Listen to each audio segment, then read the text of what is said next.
राधे राधे गोविंदा, राधे गोविंदा, राधे गोविंदा, राधे गोविंदा, राधे गोविंदा। भजो राधे राधे गोविंदा, राधे राधे गोविंदा। भजो राधे राधे गोविंदा, राधे राधे गोविंदा। सभी भक्त लोग ध्यान से सुनेंगे, ठाकुर जी से क्या मांगना चाहिए और क्या नहीं मांगना चाहिए।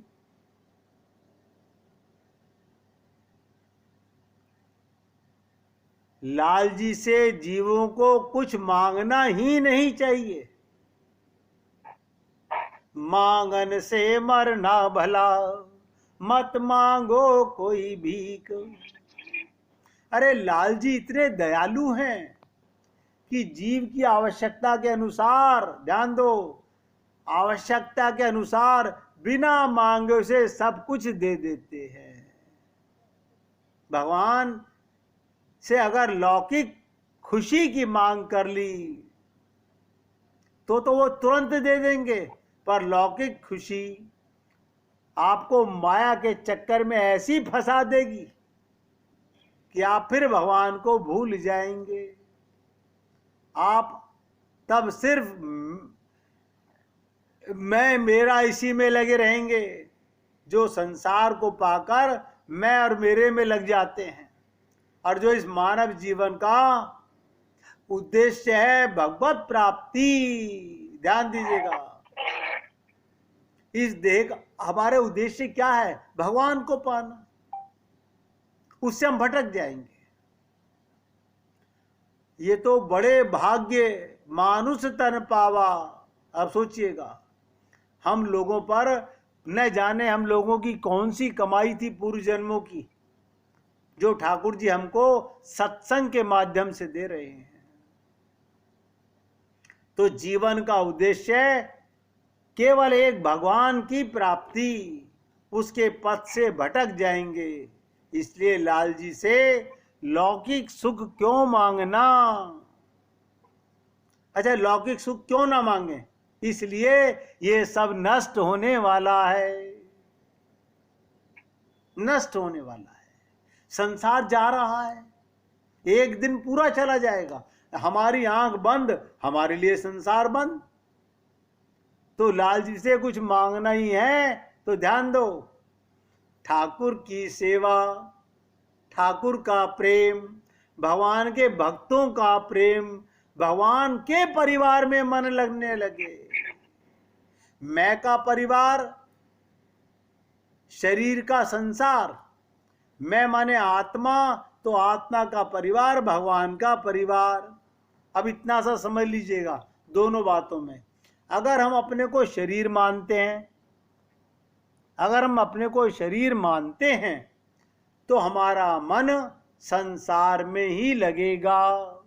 अगर हम अपने को आत्मा मानते हैं, जो कि हैं, देखिए कमाल की बात, हम आत्मा होते हुए भी अपनी एक त्रुटि नहीं सुधार पा रहे।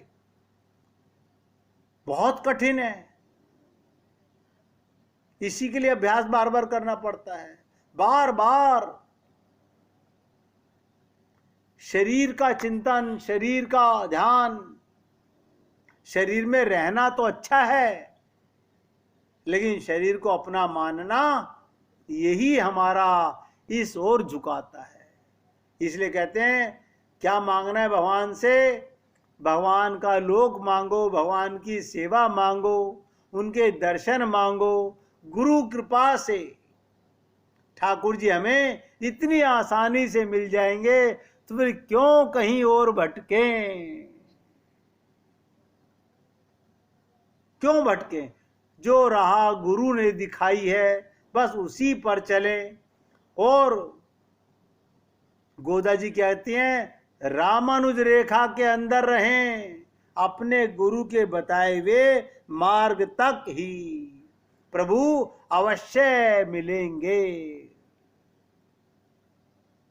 ध्यान दीजिएगा, एक मूल चीज आपके सामने चर्चा करने जा रहा हूं, उसको बहुत एकाग्रता से सुनना पसंद कीजिएगा।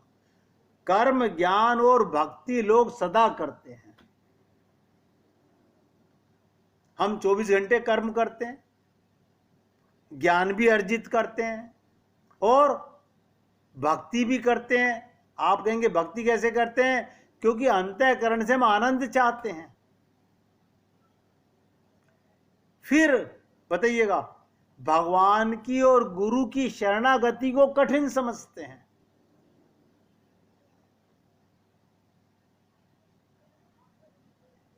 एक लाइन बोलूं, शरणागति करेंगे तो तरेंगे।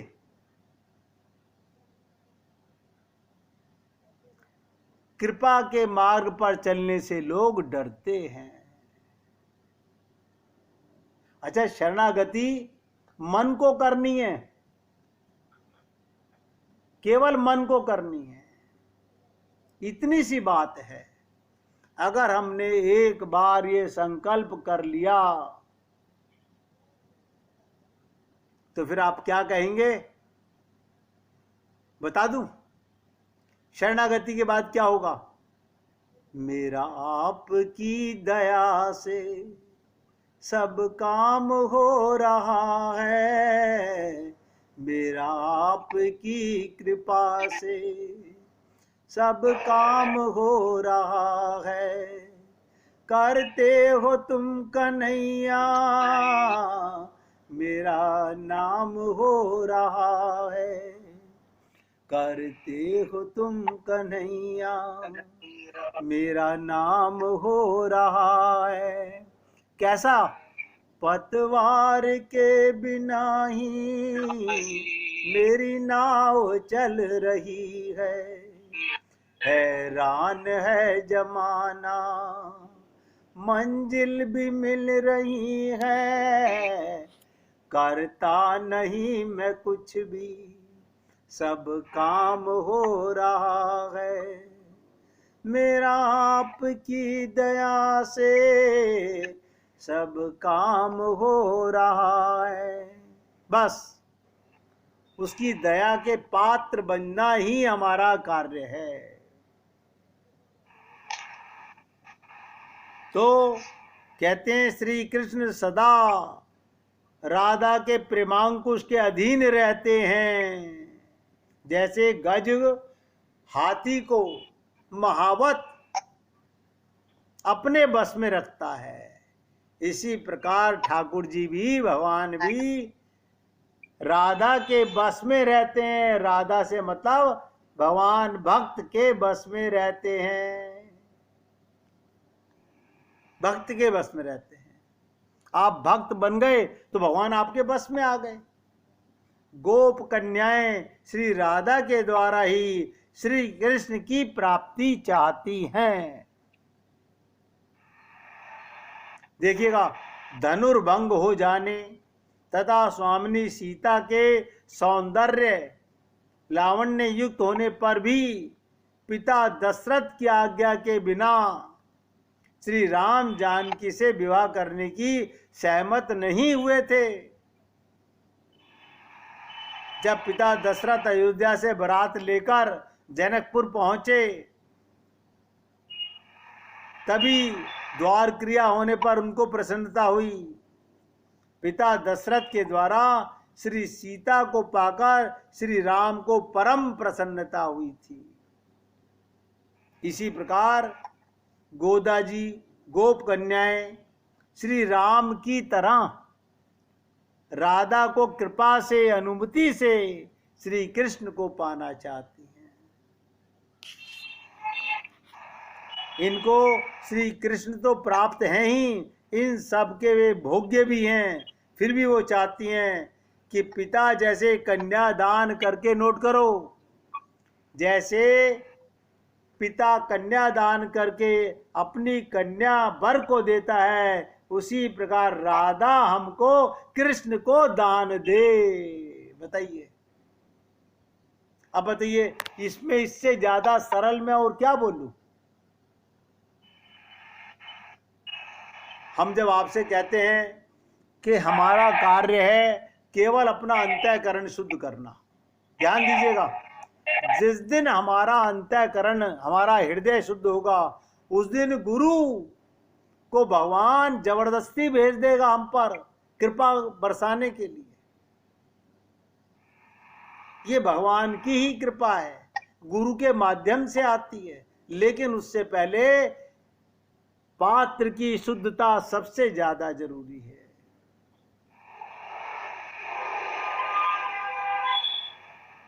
तो गोदा जी ने गोप कन्याओं से कहा, अब तुम मेरी इस गाथा के गूढ़ रहस्य को समझने का प्रयत्न कीजिए। इस पासूर का जो मैंने आज आपसे चर्चा की, इसका गूढ़ रहस्य क्या था? जिनका संकोच रहित ज्ञान है, ऐसे सूर्य गणों को यहाँ अमर कहा गया है। प्रकृति के संग से, ज्ञान संकोच होने से भय और कंपन का दुख को कहा गया। हमारा शरीर मानने से संसार से संबंध हो गया।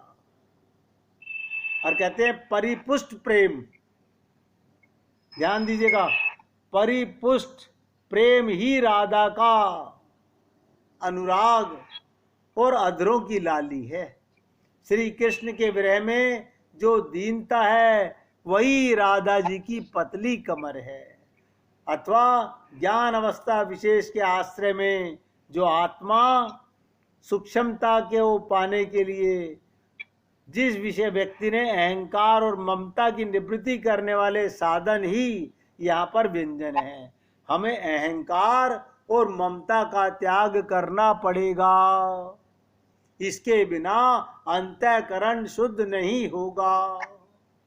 इसी को रामचरितमानस में मैंने आपसे अनेक बार निवेदन किया कि मोह सकल व्याधिन कर मूला, तिन ते पुनः उपजई बहुसूला। आप और हम लोग डिसाइड कीजिए। देखिएगा, भगवान ने अपनी प्राप्ति का हमें पूरा मौका दिया है।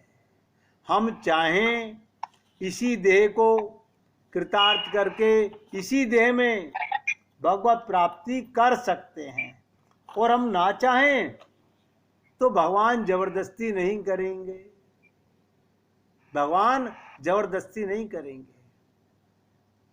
सोचिएगा कि सबसे बड़ा मूर्ख कौन है। इस पर एक लीला सुना देता हूं आपको। ज्ञानचंद नामक एक जिज्ञासु भक्त, ज्ञानचंद नामक एक जिज्ञासु भक्त था। वो सदैव प्रभु भक्ति में लीन रहता था। रोज सुबह उठकर पूजा पाठ ध्यान भजन करने का उसका नियम था। उसके बाद वो दुकान में काम करने जाता। दोपहर के भोजन के समय वो दुकान बंद कर देता, फिर दुकान नहीं खोलता था। बाकी के समय में साधु संतों को भोजन करवाता, गरीबों की सेवा करता, साधु संग एवं दान्य पुण्य करता। व्यापार में जो भी मिलता उसी में संतोष रखकर प्रभु प्राप्ति के लिए जीवन बिताता। क्या हुआ इससे? उसके ऐसे व्यवहार से लोगों को आश्चर्य होता और लोग उसे पागल समझते। लोग कहते ये तो महामूर्ख है, कमाए हुए सभी पैसों को दान में लुटा देता है, फिर दुकान भी थोड़ी देर के लिए खोलता है। सुबह का कमाई करने का समय भी पूजा पाठ में गंवा देता है। ये तो पागल ही है। लोग उसे क्या कहते थे? ये तो पागल ही है। एक बार ध्यान दीजिएगा, गांव के नगर सेठ ने उसे अपने पास बुलाया। उसने एक लाल टोपी बनाई थी। नगर सेठ ने वो टोपी ज्ञानचंद को देते हुए कहा, ये टोपी मूर्खों के लिए है, ध्यान दीजिएगा। लाल टोपी बनवाई और कहा ये मूर्खों के लिए है, तेरे जैसा महान मूर्ख मैंने अभी तक नहीं देखा। ये नगर सेठ कह रहा है, तेरे जैसा महान मूर्ख मैंने अभी तक नहीं देखा, इसलिए टोपी तुझे पहनने के लिए देता हूं। देखिएगा, इसके बाद यदि कोई तेरे से भी ज्यादा मूर्ख मिले तो तू उसे पहनने के लिए दे देना। ज्ञानचंद शांति से वो टोपी लेकर घर वापस आ गया। एक दिन वो नगर सेठ खूब बीमार पड़ा। ज्ञानचंद उससे मिलने गया और उसकी तबीयत के हालचाल पूछे। नगर सेठ ने कहा, भाई अब तो जाने की तैयारी कर रहा हूं। क्या बोला नगर सेठ? अब जाने की तैयारी कर रहा हूं। ज्ञानचंद ने पूछा, कहां जाने की तैयारी कर रहे हो? एक एक शब्द पे ध्यान देना, अब मूल थीम आ रहा है स्टोरी का। उसने पूछा, कहां जाने की तैयारी कर रहे हो? तो ज्ञानचंद ने पूछा, वहां आपने किसी व्यक्ति को सब तैयारी करने के लिए भेजा कि नहीं? जहां जाने की तैयारी कर रहे हो, तुम तो पैसे वाले हो, अपने जाने से पहले पूरी तैयारी करा लेते हो हर जगह। मैं वहां जा रहा हूं, पहले जाके मेरे लिए तैयारी कर देना। आपके साथ आपकी पत्नी, आपका पुत्र, आपका धन, आपकी गाड़ी, आपका बंगला वगैरह साथ जाएगा कि नहीं? तो क्या बोला वो नगर सेठ? भाई वहां कौन साथ आएगा? कोई भी साथ नहीं जाने वाला, अकेले ही जाना है।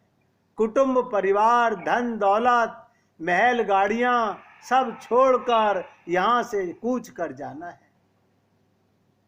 आत्मा परमात्मा के सिवाय किसी का साथ नहीं रहने वाला।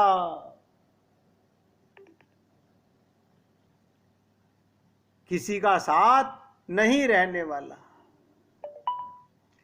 ध्यान दीजिएगा, सेठ के इन शब्दों को सुनकर ज्ञानचंद ने खुद को दी गई लाल टोपी वापस नगर सेठ को वापस देते हुए कहा, आप इसे पहनो नगर सेठ। बोला, क्यों? ज्ञानचंद बोला, मुझसे ज्यादा मूर्ख तो आप निकले। जब आपको पता था पूरी संपत्ति, ये मकान, ये दुकान, ये दुनियादारी आपके साथ नहीं जाने वाली, तब भी आप जीवन भर इनकी लालच में लगे रहे और आवश्यकताओं की पूर्ति के बाद भी आप सर्जन करने के स्वार्थ में रहे। शारीरिक भौतिक इच्छाएं पूर्तियों में लगे रहे और सद्कर्म नहीं किए, जरूरतमंदों की सेवा नहीं की, ईश्वर की भक्ति नहीं की, भजन नहीं किया, परलोक जाने की आपके कुछ भी तैयारी नहीं की। अब आप खुद समझ लीजिए कि सबसे बड़ा मूर्ख कौन है। आपने मुझे लाल टोपी दी थी, मैं ये वापस आपको भेंट कर रहा हूं। मेरे भाई, आप और हम लोग तो उस ईश्वर की कृपा से ये सब चीजें जान चुके हैं, समझ चुके हैं। अब तो हम लोगों को अपना मन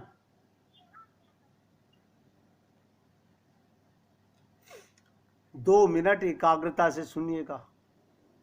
बहुत गहरी बात बताने जा रहा हूं। जब तक चित्त लगता और हटता हुआ मालूम हो, जब तक ये चित्त लगता और हटता हुआ मालूम हो, तब तक परमात्मा में नहीं लगा। कभी हट गया, कभी लग गया, कभी हट गया, कभी लग गया। जब तक ये मालूम हो चित्त लग गया फिर हट गया, तब तक समझो लगा नहीं। जब चित्त परमात्मा में लगता है तो इसमें लगने और हटने का प्रश्न ही नहीं रहता, वरना सदा के लिए हल हो जाता। जब परमात्मा में चित्त लग जाता है उसे क्या कहते हैं? नित्य योग। नोट कर लो, एक होता है संयोग, एक होता है वियोग, और एक होता है नित्य योग। चित्त का गुरु में और भगवान में लग जाना नित्य योग बोध, और इसी को प्रेम कहा जाता है। इसे कहते हैं परमात्मा में चित्त लगने मात्र से योग बोध प्रेम की प्राप्ति हो जाती है। परंतु भाई अनुभव करके देखो, कैसे अनुभव होगा?